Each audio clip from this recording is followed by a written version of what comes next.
이제 6월절 축제가 이틀 앞으로 다가왔어요. 모두가 축제 준비로 들떠있던 그날 밤, 대제사장 가야바의 집에 다른 대제사장들과 율법학자들이 은밀하게 모였죠. 예수님을 죽일 계획을 세우던 바로 그 사람들이었어요. 더 이상 질질 끌어봤자 시간 낭비요. 당장 예수를 붙잡아서 없애버립시다. 그럽시다. 당장 예수가 있는 곳을 찾아갑시다. 그런데 그때 누군가가 차분한 목소리로 말했어요. 아니, 지금은 곤란합니다. 모든 백성들이 기념하는 6월절 축제 기간에 예수를 붙잡아온다. 그러면 예수를 따르는 많은 백성들이 모두 들고 일어날 것이요. 그것도 그렇겠군요. 그럼 어쩝니까? 좋은 수가 없을까요? 바로 그때 한 남자가 가야바의 집을 찾아왔어요. 대제사장께 긴히 드릴 말씀이 있으니 나를 들여보내주시오. 그 사람은 바로 예수님의 12제자 중 한 명인 가룟 유다였어요. 대체 유다가 이 모임을 왜 찾아온 걸까요? 제가 제안을 하나 하러 왔습니다. 만약 제가 예수를 당신들께 넘겨준다면 여러분은 저에게 얼마를 주시겠습니까?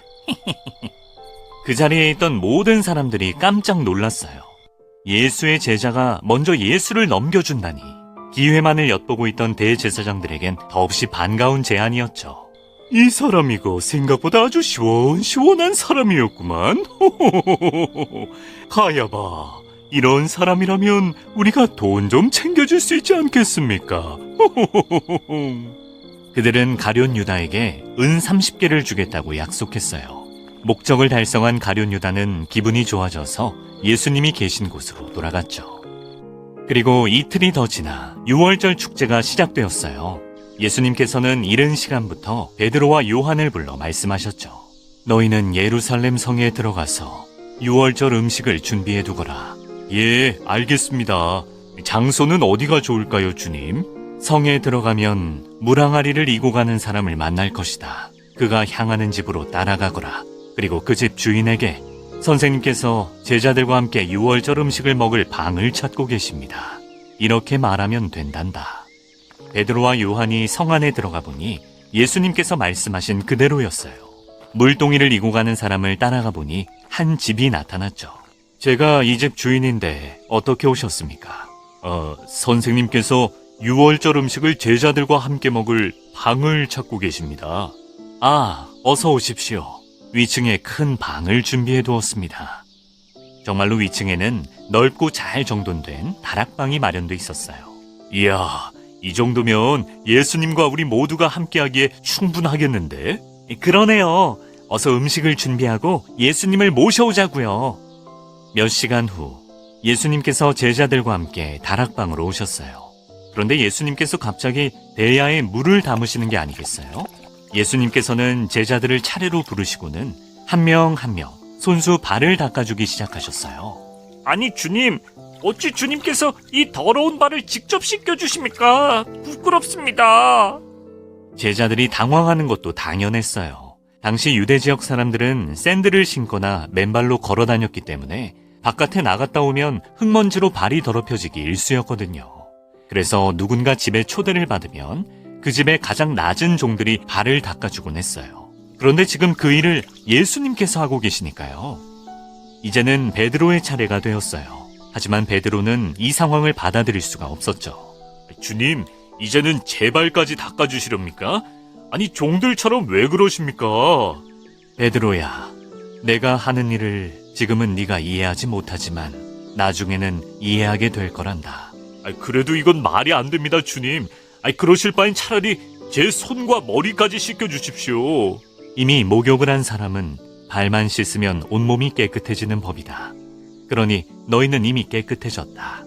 하지만 너희 모두가 다 깨끗한 것은 아니지. 예수님의 마지막 말씀의 뜻을 제자들은 이해하지 못했어요. 단 한 사람, 가룟 유다만 빼고요. 유다는 속으로 우리 모두가 다 깨끗한 건 아니라고? 설마 내가 한 일을 알고 계신 건가? 이렇게 뜨끔할 수밖에 없었죠. 그렇게 12제자들의 발을 다 닦아주신 후 예수님께서는 말씀하셨어요. 얘들아, 내가 방금 너희들의 발을 닦아준 것처럼 너희도 앞으로 서로 발을 씻겨 주어야 한다. 알겠니? 사실 발을 닦아준다는 건 단순히 물로 먼지를 씻어낸다는 의미가 아니었어요. 예수님께서는 겸손과 섬김의 말씀을 해주신 거였죠. 또 말씀에 그치신 것이 아니라 직접 제자들 앞에서 그 모습을 행동으로 보여주신 거예요. 그리고 잠시 후 예수님께서 제자들에게 놀라운 말씀을 하셨어요. 너희 중에 한 사람이 나를 배반하여 팔아 넘길 것이다. 너무나도 무서운 말씀에 제자들은 서로를 바라보며 당황했어요. 예수님을 팔아넘기는 자가 대체 누구일까? 혹시 나를 말씀하시는 걸까? 모두가 궁금해했죠. 그때 베드로가 예수님 옆에 앉아있던 요한에게 속삭였어요. 이봐 요한, 예수님께서 자네를 많이 아끼시니 자네가 예수님께 한번 여쭤보게나. 요한이 예수님께 가까이 다가가 여쭈었어요. 주님, 그 배반하는 자가 대체 누구인가요? 그러자 예수님께서는 빵 한 조각을 집어 접시에 찍으시고는 가룟 유다에게 건네주셨어요. 그리고 말씀하셨죠. 유다야, 네가 하려는 일을 어서 가서 하거라. 이제 유다는 더 이상 그 자리를 견딜 수가 없었어요. 이미 마음속에는 악한 마음만이 가득해져 있었죠. 유다는 재빨리 방을 나와 어둠 속으로 사라졌답니다. 아니, 유다가 하려는 일이 대체 뭐길래 이 시간에 보내시는 걸까?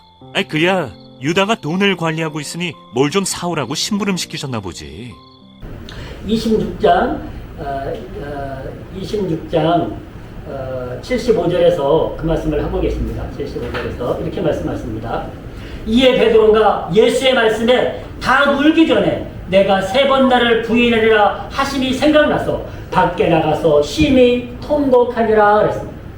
3번 부인하고 하면 3번 부인하고. 회개할 수 있는 귀한 주님을 부인하지 않을 수 있는 기회가 있었지만 그가 3번 부인하고 나니까 닭이 오는 그 순간의 깨달음. 여러분 저희 집은요 놀라운 일이 있습니다. 저희 집 근방에요 닭이 새벽이면 꼬꼬꼬꼬꼬꼬꼬꼬꼬꼬 이러고 울어요. 좀 시끄럽습니다. 근데 매일 울어 닭이. 저희 동네 저희 집 근방에 누가 닭을 기르나 봐요. 어디서 기르는지 모르겠는데 저희 가족 다 들었습니다. 근데 저는 새벽 기도 나올 때마다 그 닭 울음소리를 듣고 나오면서 결심을 합니다. 주여, 베드로가 닭 울기 전 3번 부인했는데 저 닭 울음소리를 통하여서 주여 나는 그걸 실수하지 않게 해서 그 닭이 은혜가 되더라고요. 그 닭 울음소리가. 그 베드로가 닭 울음소리를 듣고 깨닫지 않습니까? 닭이 3번 울고 깨달았어. 그럼 그건 통곡합니다. 예수님이 나한테 하신 말씀, 내가 닭 울기 전 나를 3번 부인하라 말씀하셨는데 그것을 못 깨달은. 그래서 닭 울고 나서 내가 깨닫고 그가 심히 통곡했다 그랬어요. 이제 말씀을 맺겠습니다. 여러분, 가룟 유다와 베드로가 비슷한 점이 너무 많지 않습니까? 예수님의 제자였고 그가 열심이었고 똑같이 예수님 앞에 야단도 맞았어요. 이 사탄아, 이 도저가, 이 마귀야 이런 말을 듣지 않았습니까? 그리고 내가 닭 울기 전 나를 3번 부인할 거야. 이렇게 어마어마한. 베드로는 믿음이 있다고 생각했는데 예수님은 그에게 너 믿음 없어 얘기 아닙니까? 나를 부인할 정도로 믿음이 없어 얘기 아니겠습니까? 그런 말을 들었어요. 똑같이. 그런데요, 중요한 것은 가룟 유다는 회개하지 않고 자살했다는 것이고요. 베드로는 회개했다는 것입니다.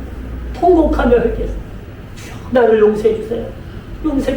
그리고 베드로가 보니까요, 베드로는 주님 앞에 회개하고 나서 그가 복음을 전하며 살았다고 증거하고 있습니다. 할렐루야. 복음을 전하며 살았다. 예수의 복음을 전하며 살았다고. 그래서 유대인의 역사에 보면은요, 예수님은 십자가에 똑바로 죽었는데 나는 십자가에 똑바로 죽을 수 없다고 그가 십자가에 거꾸로 매달려 죽었다고 유대인의 역사는 기록하고 있습니다. 베드로와 가룟 유다의 출발선은 같았습니다. 예수님의 제자로 그 출발선은 같았습니다. 아니 어떻게 보면은 가룟 유다가 더 신임을 얻었을 수도 있습니다. 그는 재정을 맡을 만큼 똑똑했고 재정을 맡을 만큼 신뢰를 얻었습니다. 베드로는 성경에도 말씀하고 있듯이 그는 배운 것이 없는 사람입니다. 그 그럼에도 불구하고 그들은 예수님의 제자라고 하는 천국에서 빛나는 이름으로 똑같이 출발했습니다. 똑같은 출발선에 섰습니다. 그러나 그들이 경계선에 섰을 때, 한 사람은 자살을 택했고 한 사람은 회개를 택했습니다. 그 결과는 너무나 달랐습니다. 한 사람은 생명을 얻었고 한 사람은 멸망을 당했습니다. 한 사람은 그 직분을 빼앗겼고 한 사람은 그 직분이 지금도 천국에서 빛나고 있는 줄로 믿습니다. 그 이름이 천국에서 빛난다고 말씀하십니다. 이 직분을 타인이 취하게 하소서. 가룟 유다의 그 빛나는 사도의 직분을 다른 사람이 취한 것입니다. 여러분, 베드로 사도가 예수님을 3번 부인했잖아요. 나는 맹산에서 예수님을 모른다 그랬어요. 네, 그가 깨닫고 나니까 예수님 복음 증거하다가 지금 그의 이름이, 그의 직분이 빼앗기지 않고 영원히 빛나는 하나님 나라에서 그 이름이 빛나고 있는 줄로 믿습니다. 오늘의 주제 퀴즈 나갑니다. 은, 화 30만 양을 받고 예수를 팔아넘긴 자는 1번 베드로, 2번 가룟 유다, 3번 mat대야.